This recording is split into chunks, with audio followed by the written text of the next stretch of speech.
Assalamualaikum warahmatullahi wabarakatuh. Halo Ananda semua, semoga Ananda semua dalam keadaan yang baik dan sehat ya. Oke, pada pertemuan kali ini materi kita adalah mengenai sistem tanam paksa. Nah, seperti yang kita ketahui bahwasanya sistem tanam paksa ini tidak bisa dilepaskan dari suatu konsep kebijakan pemerintah kolonial Belanda. Kata kuncinya adalah sistem tanam paksa ini, kata kuncinya adalah kebijakan. Nah, oleh karena itu, pada video kali ini Ibu akan menjelaskan mengenai apa itu kebijakan. Nah, pada materi kebijakan ini nanti Ibu akan menjelaskan mengenai pengertian kebijakan, kemudian Ibu akan menjelaskan mengenai tugas dan fungsi kebijakan, selanjutnya ada tahap-tahap dalam pembuatan kebijakan, ada juga macam-macam kebijakan, selanjutnya Ibu juga akan menjelaskan mengenai contoh konkret kebijakan dalam kehidupan sehari-hari yang biasa kita ketemui. Kemudian Ibu juga akan menjelaskan mengenai faktor penyebab tidak berjalannya atau terhambatnya suatu kebijakan yang telah dibuat. Terakhir, Ibu juga akan menjelaskan mengenai dampak dibuat atau dilaksanakannya suatu kebijakan. Nah, oke. Apa sih kebijakan itu? Jadi, kebijakan itu menurut kata atau menurut istilah berasal dari kata bahasa Inggris, yaitu policy. Nah, kebijakan atau policy ini merujuk pada suatu perilaku aktor seperti seorang pejabat, anggota kelompok, ataupun lembaga tertentu dalam menghadapi suatu permasalahan. Nah, jadi itu pengertian kebijakan secara istilah, yaitu menurut kata bahasa Inggris yaitu policy. Nah, selanjutnya pengertian kebijakan ini menurut Kamus Besar Bahasa Indonesia merupakan suatu pedoman atau asas yang menjadi landasan dalam melaksanakan suatu pekerjaan atau melaksanakan suatu kepemimpinan serta menjadi landasan dalam melakukan suatu tindakan. Nah, biasanya kebijakan ini dilaksanakan atau dilakukan oleh suatu organisasi, suatu lembaga ataupun suatu perusahaan swasta. Nah, selain itu, ada beberapa ahli yang berpendapat mengenai kebijakan ini, mengenai pengertian kebijakan. Di sini Ibu akan menjelaskan 4 ahli. Yang pertama yaitu Laszlo dan Kaplan. Nah, menurut Laszlo dan Kaplan, kebijakan ini merupakan suatu tindakan yang dilakukan atau dibuat untuk mencapai suatu tujuan tertentu. Jadi, menurut Laszlo dan Kaplan ini, kebijakan itu dibuat karena adanya suatu tujuan yang ingin dicapai, suatu tujuan tertentu yang ingin dicapai atau dilaksanakan. Nah, di sini Ibu akan memberikan contoh. Kita ambil contoh yang dekat dengan kita ya. Misal Ananda ingin semester ini mendapatkan peringkat terbaik, ingin masuk peringkat 3 besar. Nah, untuk mencapai tujuan Ananda tersebut, tentunya Ananda harus membuat aturan untuk Ananda sendiri. Seperti misal Ananda membuat jadwal belajar rutin, kemudian Ananda membuat aturan seperti Ananda tidak boleh sering-sering bermain handphone dan aturan sebagainya selain aturan yang lain agar Ananda bisa mencapai suatu tujuan tersebut. Nah, jadi jika kita lihat pengertian kebijakan menurut Laszlo dan Kaplan, seperti itu contohnya, ini bisa kita lihat ya. Nah, selanjutnya pengertian kebijakan ini juga datang dari para ahli yang bernama Nung Muhajir, para ahli dari Indonesia. Nung Muhajir berpendapat bahwasannya kebijakan itu merupakan suatu tindakan untuk menyelesaikan suatu permasalahan sosial, suatu permasalahan yang terjadi dalam suatu masyarakat. Nah, kita ambil contoh lagi nih. Misalkan dalam suatu masyarakat itu atau dalam suatu desa itu terjadi suatu permasalahan. Misal dalam beberapa minggu terakhir atau beberapa bulan terakhir sering terjadi kasus pencurian atau sering maraknya maling di desa tersebut. Nah, untuk menyelesaikan suatu permasalahan sosial tersebut, maka masyarakat bersama perangkat desa itu membuat suatu kebijakan seperti membuat jadwal ronda malam. Untuk apa? Untuk menyelesaikan permasalahan tersebut agar tidak terjadi lagi pencurian atau maling seperti yang terjadi pada saat itu. Jadi menurut Muhajir itu kebijakan dilaksanakan atau dibuat untuk menyelesaikan suatu permasalahan sosial. Nah, selanjutnya para ahli selanjutnya yang mengemukakan mengenai pengertian kebijakan ini adalah Friedrich. Nah, menurut Friedrich, kebijakan ini muncul karena adanya suatu usulan dari suatu anggota kelompok atau suatu masyarakat. Jadi, kebijakan ini tidak dibuat atau tidak muncul begitu saja, tetapi menurut Friedrich, kebijakan ini merupakan atau datang dari adanya usulan dari suatu kelompok atau masyarakat yang melihat adanya suatu permasalahan yang harus segera diselesaikan. Nah, misal masyarakat melihat bahwasannya di suatu desa atau di suatu masyarakat, di suatu lingkungan masyarakat ini terjadi pencemaran lingkungan sehingga masyarakat ini merasa bahwasanya hal tersebut harus diselesaikan. Maka diusulkanlah permasalahan tersebut kepada perangkat desa atau pihak yang berwenang agar dilakukan atau dibuat kebijakan untuk menyelesaikan permasalahan tersebut. Nah, itu pengertian atau konsep kebijakan menurut Friedrich.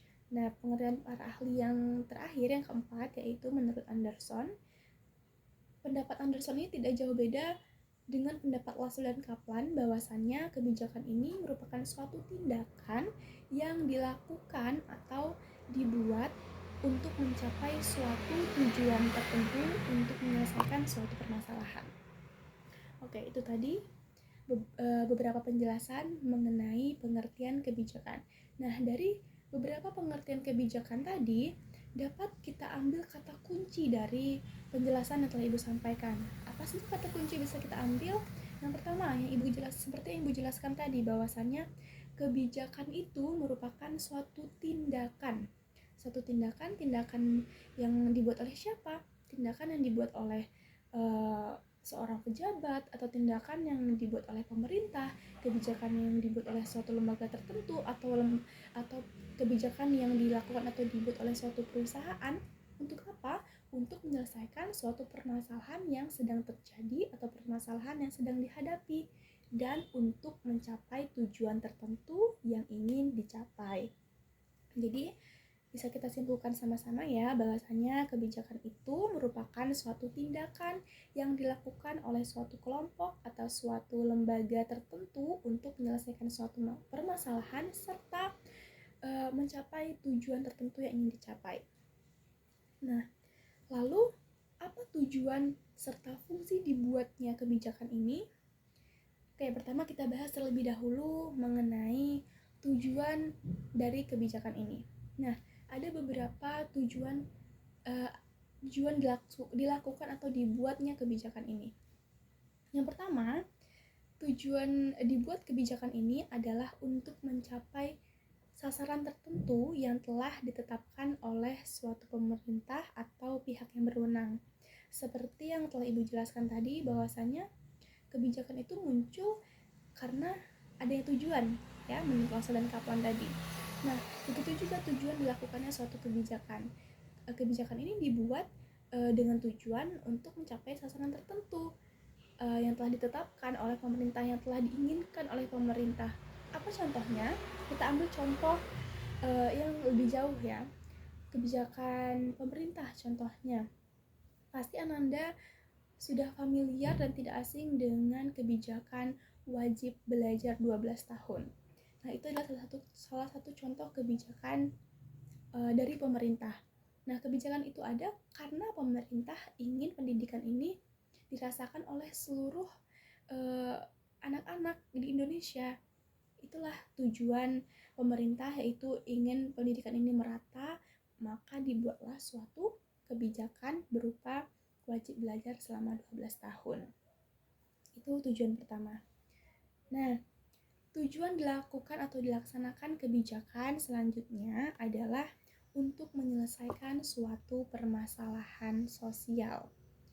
Suatu permasalahan, maaf ya.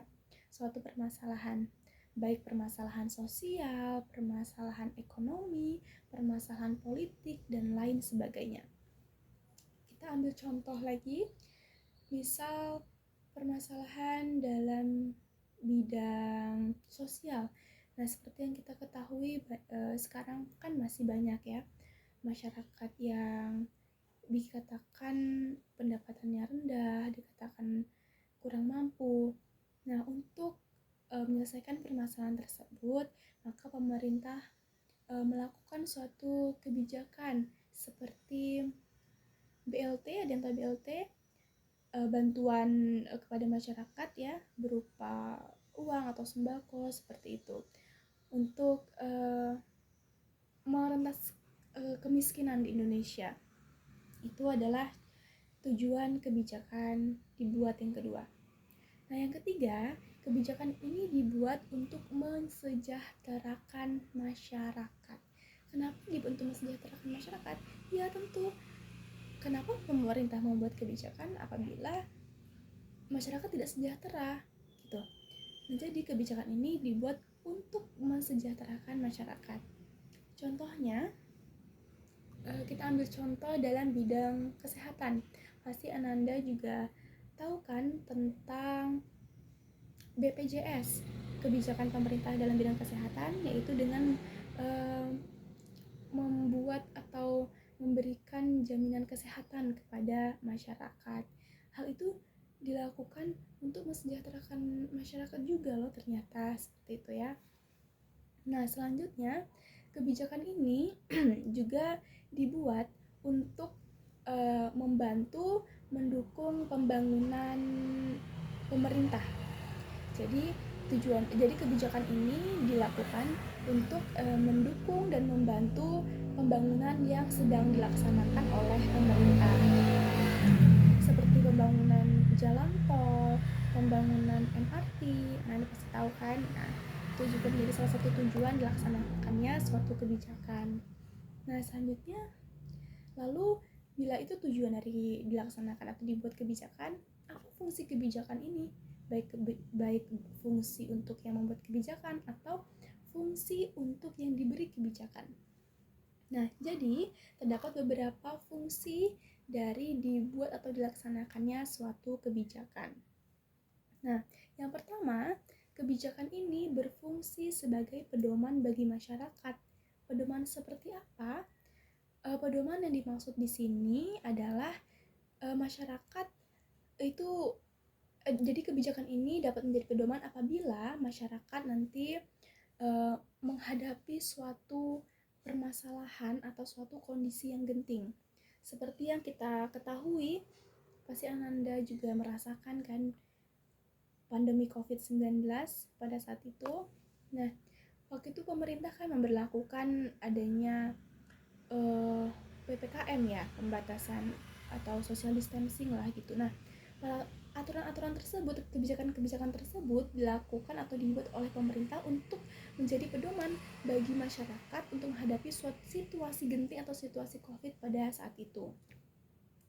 Nah, selain itu, kebijakan ini juga berfungsi sebagai kebijakan ini itu tadi kan pertama berfungsi sebagai sebagai pedoman. Nah, selanjutnya kebijakan ini juga berfungsi untuk mendukung suatu organisasi atau suatu pemerintah. Jadi kebijakan ini dibuat untuk mendukung suatu kegiatan yang dilakukan oleh pemerintah ataupun organisasi tertentu agar kegiatan-kegiatan tersebut dapat berjalan dengan lancar sesuai tujuan yang telah ditetapkan. Nah, selanjutnya kebijakan ini juga berfungsi untuk memastikan bahwasannya aturan itu berjalan sesuai semestinya. Contohnya, pada pelaksanaan ujian nasional, pemerintah itu menetapkan bahwasannya nilai rapor ujian nasional itu tidak hanya diambil dari nilai ujian saja, tapi juga dari nilai siswa yang lainnya. Nah, dengan adanya kebijakan tersebut, maka pemerintah dapat memastikan bahwasannya aturan itu dapat dipatuhi oleh seluruh lembaga atau seluruh sekolah gitu. Itu contohnya. Nah, itu tadi beberapa tujuan dan fungsi dibuat atau dilaksanakannya suatu kebijakan.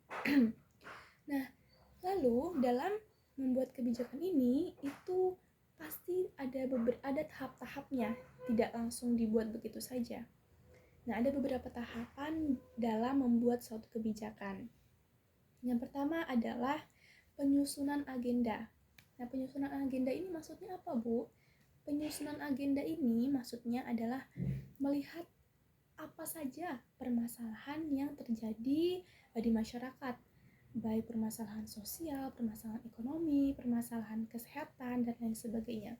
Jadi pemerintah melihat terlebih dahulu apa saja permasalahan-permasalahan yang terjadi pada saat itu gitu. Nah, setelah dikumpulkan atau didapatkan permasalahannya, maka tahap selanjutnya adalah formulasi kebijakan. Nah, formulasi kebijakan ini artinya adalah mencari solusi dari permasalahan yang telah didapat dari penyusunan agenda tadi. Misal permasalahannya adalah banyak anak-anak di Indonesia ini yang putus sekolah dan tidak melanjutkan ke perguruan tinggi. Didapatlah permasalahan tersebut. Nah, kemudian dalam formulasi agenda ini dicarilah solusi-solusi yang bisa dilakukan atau dipilih untuk menyelesaikan suatu permasalahan ini. Nah, nanti dalam formulasi agenda ini tentunya akan disampaikan terlebih dahulu oleh beberapa pihak yang berwenang dalam membuat kebijakan tersebut, disampaikan 1, 2, atau 3 dan seterusnya solusi yang ada. Kemudian nanti dipilihlah solusi mana yang dianggap sebagai solusi terbaik untuk menyelesaikan suatu permasalahan tersebut. Nah, setelah ditemukan solusi atau ditemukan kebijakan yang cocok untuk menyelesaikan suatu permasalahan tersebut, maka tahap selanjutnya adalah legitimasi kebijakan. Nah, legitimasi kebijakan dalam hal ini itu dimaksudkan sebagai disahkannya suatu kebijakan yang telah dibuat. Agar apa? Agar masyarakat itu percaya dan tidak menolak kebijakan yang telah dibuat.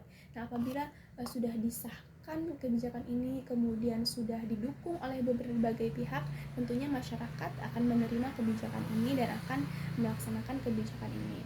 Nah, itu tadi legitimasi kebijakan. Nah, tahap selanjutnya adalah evaluasi. Nah, setelah kebijakan ini dibuat, kemudian kebijakan ini dilaksanakan, maka pihak yang membuat kebijakan ini selanjutnya mengevaluasi apakah kebijakan yang dibuat atau dilaksanakan ini berhasil atau tidak. Apabila tidak berhasil, maka nanti harus ada perubahan atau dievaluasi kembali kebijakan tersebut untuk mendapatkan kebijakan yang lebih baik lagi dan mendapatkan solusi yang lebih baik lagi dalam menyelesaikan suatu permasalahan. Nah, misal Ibu ambil contoh yang tadi ya permasalahan mengenai banyaknya generasi muda atau banyaknya anak-anak yang tidak lanjut bersekolah atau tidak lanjut ke perguruan tinggi, itu kan permasalahannya. Nah, kemudian dicari solusi. Nah, solusinya pemerintah akhirnya membantu dengan memberikan dengan membuat KIP kuliah, ya kan, dengan membuat KIP kuliah agar siswa yang kurang mampu, yang tidak mampu untuk melanjutkan pendidikan dalam hal ekonomi itu bisa terus atau melanjutkan kuliahnya seperti itu. Maka dibuatnya KIP kuliah tadi. Nah, kemudian KIP kuliah ini tadi, kebijakan ini tadi disahkan. Setelah disahkan, kemudian dievaluasi apakah KIP-K ini berjalan dengan lancar untuk anak-anak seperti apa. Apakah kebijakan ini sudah sesuai, sudah tepat sasaran atau belum. Nah, itu nanti akan dievaluasi. Nah, selanjutnya tadi tahap-tahap dalam penyusunan agenda ya. Selanjutnya Ibu akan menjelaskan mengenai macam-macam kebijakan. Sebenarnya banyak macam-macam kebijakan yang ada di Indonesia ya, yang seperti yang kita temui. Namun di sini Ibu akan memilihkan beberapa saja. Yang pertama adalah kebijakan publik. Nah, kebijakan publik ini merupakan kebijakan yang dibuat oleh pemerintah untuk menyelesaikan suatu permasalahan sosial yang terjadi di suatu masyarakat. Itu kebijakan publik. Nah, selanjutnya adalah kebijakan pemerintah. Nah, kebijakan pemerintah ini merupakan kebijakan yang dilakukan juga oleh atau dibuat juga oleh pemerintah untuk menyelesaikan suatu permasalahan genting atau kondisi yang krisis pada saat itu. Nah, lalu apa bedanya kebijakan publik dengan kebijakan pemerintah ini, Bu? Jadi kalau misal kebijakan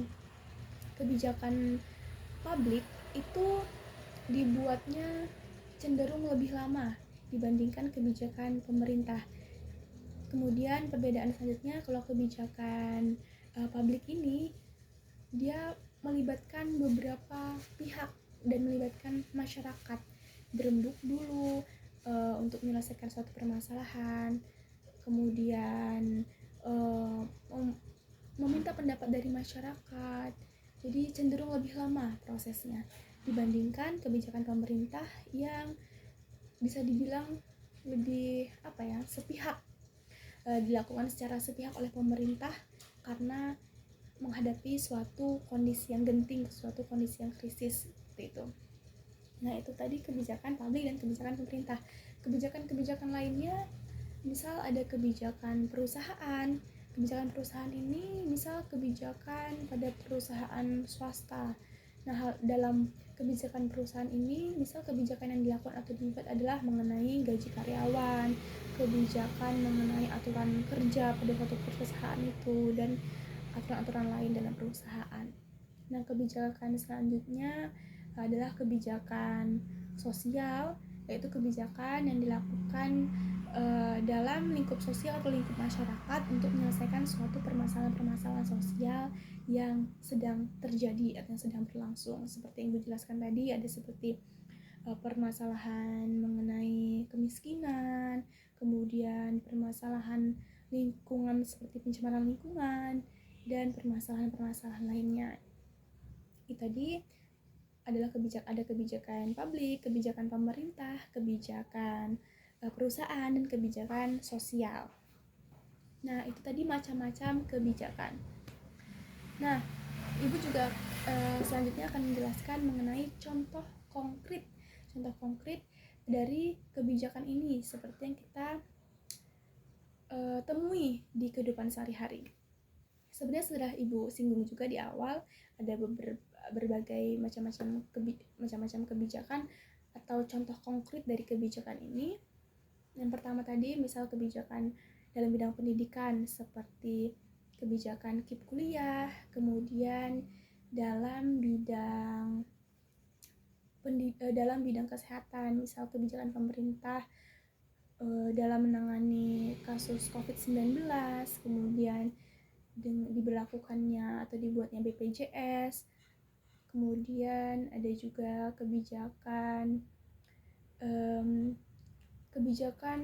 mengenai wajib belajar 12 tahun tadi ya dalam bidang pendidikan, dan masih banyak lagi kebijakan-kebijakan yang dibuat baik oleh pemerintah, baik oleh perusahaan, atau kebijakan oleh pihak atau lembaga tertentu yang kita temui dalam keadaan sehari-hari. Nanti Ananda bisa searching atau bisa coba cari apa saja untuk contoh konkret kebijakan yang biasanya kita temui. Itu pasti banyak sekali. Nah, itu tadi contoh konkret kebijakan. Nah, kemudian apakah semua kebijakan itu dapat berjalan dengan lancar atau dapat terlaksana dengan lancar? Tuh, ternyata tidak. Tidak semua kebijakan itu dapat berjalan atau dapat berjalan sesuai semestinya. Nah, terkadang kebijakan-kebijakan ini itu tidak berjalan dengan lancar, kemudian banyak permasalahan terjadi dalam kebijakan atau kebijakan itu gagal diberlakukan. Nah, ternyata ada beberapa faktor yang kemudian menyebabkan terjadinya atau terhambatnya pelaksanaan kebijakan ini. Yang pertama, faktor dari kebijakan ini, faktor dari penghambat kebijakan ini adalah faktor isi kebijakan itu sendiri. Nah, apabila isi dari kebijakan itu tidak jelas atau tidak direncanakan secara jelas, maka tentunya kebijakan ini tidak dapat berjalan dengan lancar. Misal,